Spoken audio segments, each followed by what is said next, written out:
The LYCAN King's Treasured Luna. Chapter 1 Prologue. You don't realize how quietly a heart can break until you're standing inside your own silence, wishing for someone, anyone to hear you.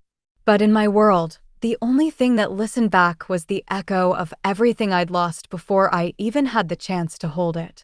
I've always felt like I never belonged, not in this pack, and definitely not in the family I was placed with. The day I took my first breath, my mother took her last. My father, unable to survive the vacuum her death left behind, followed her soon after leaving me orphaned before I could even form a memory, or so I was told. I know them only through a few faded photographs, and not once have I ever felt their absence as love lost. Alpha Joe, our pack leader, handed me off like an unwanted gift to Amma and Vargos. For a while, a sweet, cruel while, they treated me like their own. Until I was 7 and Amma's belly began to swell with new life. Then the world shifted. Suddenly, the arms that once cradled me grew cold. The eyes that once sought me out in a crowd turned past me like I was nothing more than air. They were so obsessed with their new baby, they forgot I needed food, warmth, and love too. I learned to fend for myself, scrounging leftovers from the fridge and burning my small hands trying to cook meals that tasted as bad as it looked. When the baby came, they stripped my room bare to make way for his nursery and dumped my things into the storage room like I was no more important than old Christmas decorations. The storage room had no windows. The summers baked me alive, and the winters froze me to the bone. I slept on a pile of my own clothes because they never bothered to give me a blanket. At first, I hated Levon for stealing them away. But with time, the hatred rotted into something sadder. You can't lose what was never really yours. And as he grew, I became less of a sister and daughter and more of a servant. And now, today was my 18th birthday. Normally, birthdays meant nothing to me. But today was different. Tonight, under the moonlight, my dormant wolf gene would awaken, and I'll finally be a full-fledged werewolf. Even better, once I shifted, I could leave Amma's house, move into the pack house, find work in the neighboring human town, and start saving enough to finally leave Kragner and see the world. A small, secret smile tugged at my lips. I've been waiting for this moment my whole life. Narine. Amma's shrill voice sliced through the storage room walls. It's 5 in the D*MN morning. Get your useless self moving. I closed my eyes and breathed deep. Hold it in, Narine. Just a few more hours. I rose stiffly from my pile of clothes and made my outside. There she was, leaning over the railing like a queen surveying her dirty little peasant. I'm sorry, Mother, I whispered. It didn't matter if I was wrong or right. Apology was the only language she spoke. Amma sneered. Sorry? You should be. Living off our kindness all these years. The least you could do is pick up more slack. It's the weekend. More slack? What more could I possibly do that wasn't already dumped on my shoulders? I swallowed the bitter rage clawing up my throat. I'm sorry, Mother. I'll start on the chores right away. Nothing I did would ever be enough. To Amma, I was a burden. I clenched my fists until my knuckles shook. Deep breaths, Narine. Just a few more hours. Get lost. Amma dismissed, stalking down the staircase like a peacock with her ginger hair bouncing with every movement. Amma was a pretty woman, no doubt, with her heart-shaped face and striking blue eyes.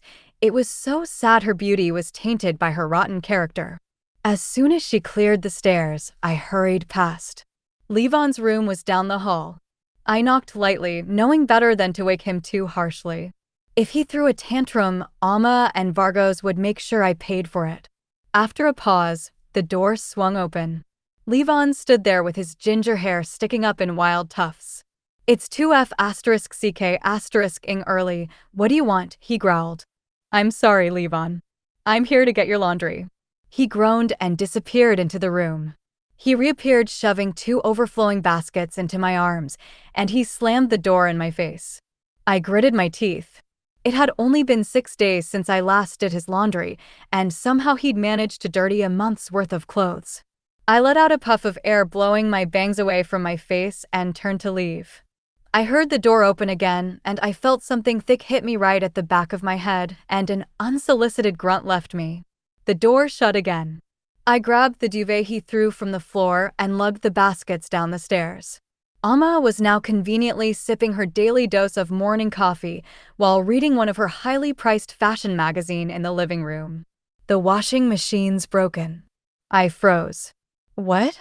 It broke yesterday, she murmured breezily. Peter from the pack house can fix it later. In the meantime, take the laundry down to the river bend and wash it by hand. I stared at her numb. She was serious. Of course she was. Amma didn't joke. Not when it came to making my life a living hell.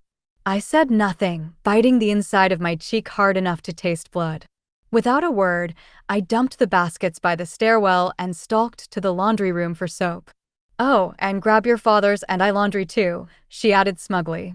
I cursed inwardly and made my way back to the kitchen to grab 2 large trash bags that could fit the piles of clothes. As I turned, I somehow managed to trip on myself. I quickly grabbed the edge of the wooden counter to break my fall. I sighed in relief, but that was short-lived as I heard a crash near me. I looked over and realized I had accidentally pushed a plate on the counter. It better not be what I think it is. I heard Alma's voice right above my head. When did she even get there? Alma came round the counter and gasped.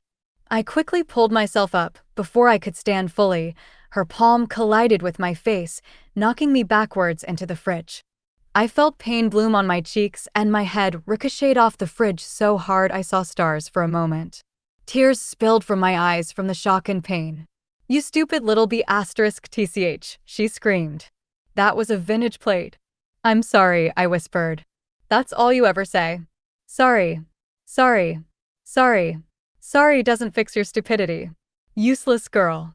You're nothing but a migraine. I stayed silent, letting the insults rain down until she finally stormed off. I wiped my tears with shaky hands, gathered the broken pieces, and cleaned up the mess. Then, without another word, I heaved the heavy bags onto my back and stumbled outside, down the long path toward the riverbend, less chance of anyone seeing me like this.